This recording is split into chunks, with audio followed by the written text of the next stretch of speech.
Bana, tuko na Prophet IPM hapa, tunataka kufahamu mengi zaidi yanayoendelea kati ya vita sasa hivi ambayo imezagaa katika mitandao na dunia kote, vita inamhusu Iran pamoja na Marekani na Israel. Kwa hiyo mtumishi IPM hapa atatuambia kiundani zaidi hii vita ni ya nini na kipi ambacho kinaendelea zaidi ambavyo pengine sisi hatuifahamu. Heshima yako. Nanyi pia. Kwema kabisa. Sisi tuko tunataka kufahamu kuhusiana na hii vita ya Israeli na Iran. Kwanza natakiwa muelewe kwamba hii sio vita ya Israeli na Irani. Hii ni vita ya Irani na Umoja wa Ulaya. Mwaka 1954, 1963, 62 mpaka 61 kulikuwa na vita ya dunia. Walikaa Umoja wa Ulaya wakakubaliana wapigane vita ya dunia, na walipokuwa wamekubaliana, Marekani alichomoa betri. Kuna sababu ya msingi ya kujiuliza kwa nini mpaka leo dunia inatumia dola na dola ina nguvu. Walikubaliana wapigane alafu wagawane. Umoja wa Ulaya upo kwa ajili ya Afrika, upo kwa ajili ya nchi zote zilizowazunguka. Kuna watu duniani hawawezi kuishi mpaka waue, na hilo wao wamekubaliana nalo. Nyerere alisema ukila nyama ya mtu huachi. The same pia malaya na mtu anayempenda.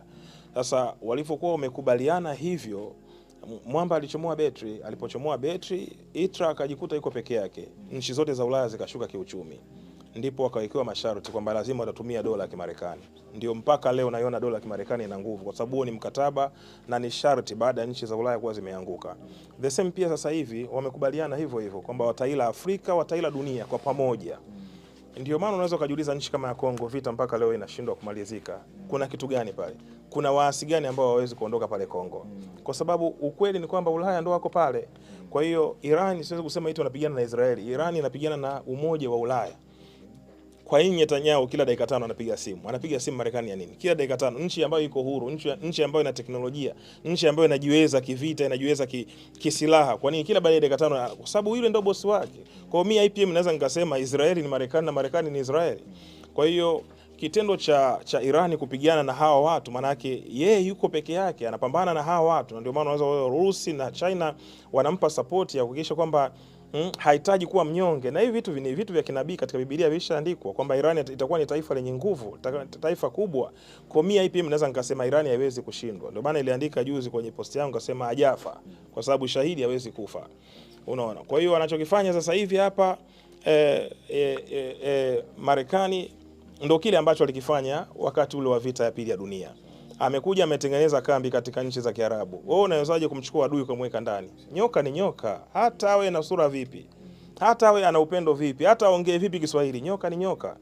Kwa kitendo cha kuwachukua Marekani na kuweka katika kambi zenu katika nchi za Kiarabu, Waarabu Waislamu wanakaulia wanasema al-Islam kun Islam. Muislamu ndugu yake Muislamu, al-Islamu dinul haq, na Uislamu ndio dini ya haki. Sasa inakuwaje wewe umchukue mtu ambaye sio Muislamu na ni adui wa milele unakuja kumweka chini pale? Maana yake nyinyi mnataka mtawalie milele. Kwa anachokifanya Irani ni fi sabilillah, ya ayyuhalladhina amanu dulakum wala tijaratin tunjilukum min adhabin alim tu'minuna billahi wa rasulihi tujahiduna fi sabilillah amwalikum wa anfusikum dhalikum khairul lakum in kuntum ta'lamuna. Kwa mwamba ameamua kujitoa fi sabilillah kwa ajili ya Mwenyezi Mungu. Kwa nini? Kwa sababu amezungukwa na wanafiki. Wewe kama ni ndugu yangu huwezi kuwa tayari kumchukua adui ukamweka nyumbani kwako, kwa sababu huyo adui ni adui yangu mimi. Wewe kama ni mwanangu, mimi nikifa kiafisa tunasema mtoto wako anatakuwa ni mlee mimi na mke wako anatakuwa ni mlee mimi. Hasa inakuaje adui yangu mimi unamweka nyumbani kwako? Kwa hiyo ndicho kinachotokea kwa Irani. Kwa Irani pale analipiza kisasi kwa kila mmoja aliyemficha adui, chochote kitakachotokea. Ukiangalia kuna wale watoto ambao wameuawa juzi kati, wale sio watoto, wale ni wana science. Kinachofanya Irani sasa hivi inawishi kwamba kila mwananchi ajue science. Unaelewa vizuri, na huku Tanzania chawa, so we are different. Kwa hiyo vita ya Irani na Umoja wa Ulaya ndio iko hivyo. Na kinachopambaniwa pale kinapambaniwa pale, hawataki watu wasimame kwa miguu yao. Na dunia leo iko hivyo. Tunakutoboa macho afu tunakupa miwani na fimbo. Ndicho kinachoendelea, kwa sababu mwisho wa siku utakuwa mtumwa mpaka lini? Irani imepigwa miaka mingi sana na imeona ndugu zake wakipigwa wakiuawa kama wanyama. Kwa hiyo walichokifanya ni kupambana usiku na mchana kutengeneza watu ambao watakuwa na uwezo mkubwa wa kisayansi kwa ajili ya kukomboa nini? Kwa ajili ya kuikomboa Irani. Kwa hiyo kinachofanyika sasa hivi unaweza ukaona zaidi ya nchi 9 Iran amezipiga ambazo ni ndugu zake. Kwa nini? Kwa sababu ni wasaliti, na msaliti katika dini ya Kiislamu hana faida, ni wakutangulizwa tu. Mwenyezi Mungu anasema Allahu ya'lam, yeye ndiye mwenye kujua wapi atakaa. Yes. Kwenye posti zako umeposti na hata hapa pia umezungumza ukasema kuwa kiongozi wa nchi ya Iran hajafa. Nini umekiona mpaka ukasema kiongozi huyu hajafa, au ni baada ya kuposti ule ujumbe kwenye akaunti yake ya Twitter ama X? Mimi ninachokiamini, kuna undugu wa mdomoni alafu kuna undugu wa damu. Wenzetu wale hawana undugu wa mdomoni, wana undugu wa damu. Ndio maana mimi sina rafiki. Kwa sababu niliyemsogeza karibu alitaka kufanya, alitaka kulala na mke wangu. Unaelewa vizuri? Na niliyembeba ndo aliyeninyea. Na niliyemsaidia ndo aliyenitukana. Unaelewa vizuri? Sasa hakuna dawa ya mswaki. Kuna dawa ya meno. Unaelewa vizuri? Sasa lazima ukubaliana na hivi vitu kwamba undugu wa damu, wewe si ndugu yangu, mdogo wangu. Kwa nini mimi nauawa na unajua yule kaniua afu namwacha? Undugu wapi wa mdomoni? Wenzetu undugu wao ni wa damu. Yaani ukimuua ndugu yake yuko hai, hata akija kusimuliwa yule ni adui, basi lazima alipize kisasi. Sasa uwezo ukasema nchi yoyote duniani unaposema unaenda vitani, lazima kuwe na target ya vita. Lazima kuwe kuna vision ya vita. Dunia inaongozwa kwa vitu viwili, sheria na kanuni. Hasa kuna kanuni na sheria ambazo wewe unajiwekea kwamba tunaingia vitani, target yetu ni nini? Faida tutakayoipata katika, kwa sababu hakuna vita yenye hasara. Kila vita lazima ina faida. Hasa faida ya Marekani ni nini? Sio kumuua yule kiongozi. Faida ni kufanyaje? Ni kuondoa uongozi uliopo, wachukue mafuta yale waendelee kuishi duniani. Sasa kuna marais zaidi ya 200 kwa yule mmoja. Kwa hiyo nimezungumza hilo kwa upana kwamba yule sio mmoja, yani nchi nzima pale tayari kila mmoja na spirit kama ile, kwa sababu wenzetu undugu wao sio mdomoni, undugu wao ni damu. Unamuua leo huyu, kesho anaibuka huyu. Kwa miaka na miaka iko hivyo.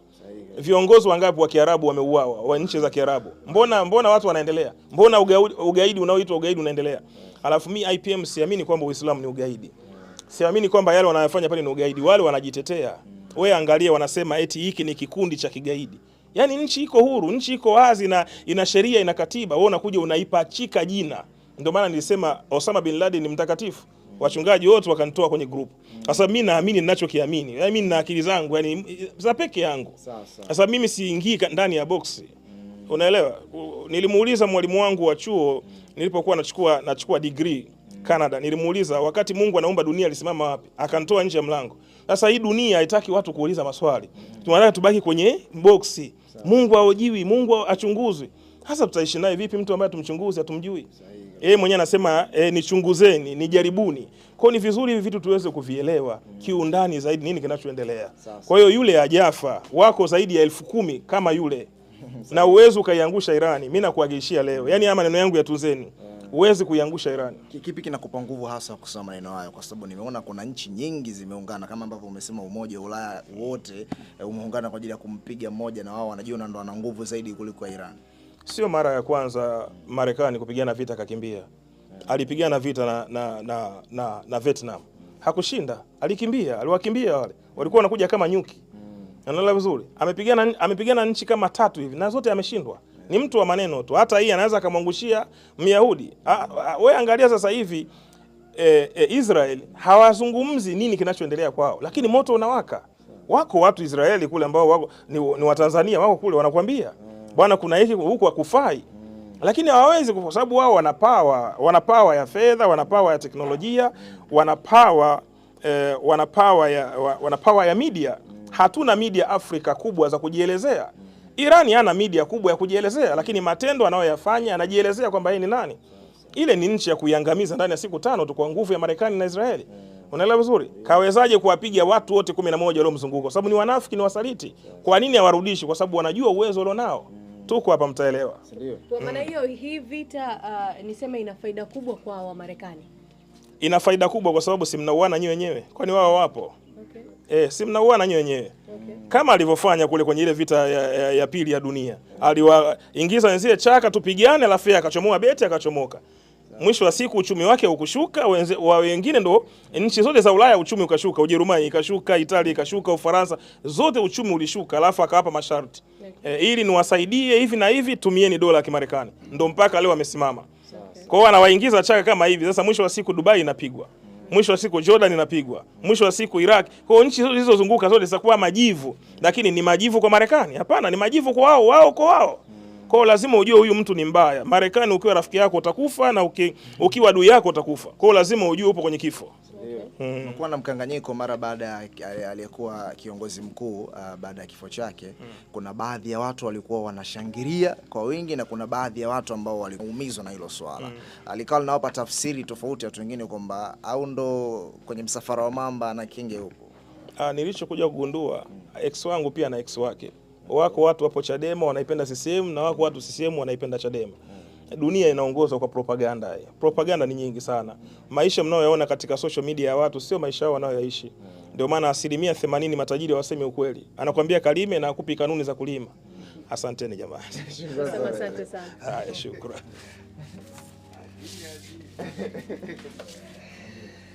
Madini ya kutosha.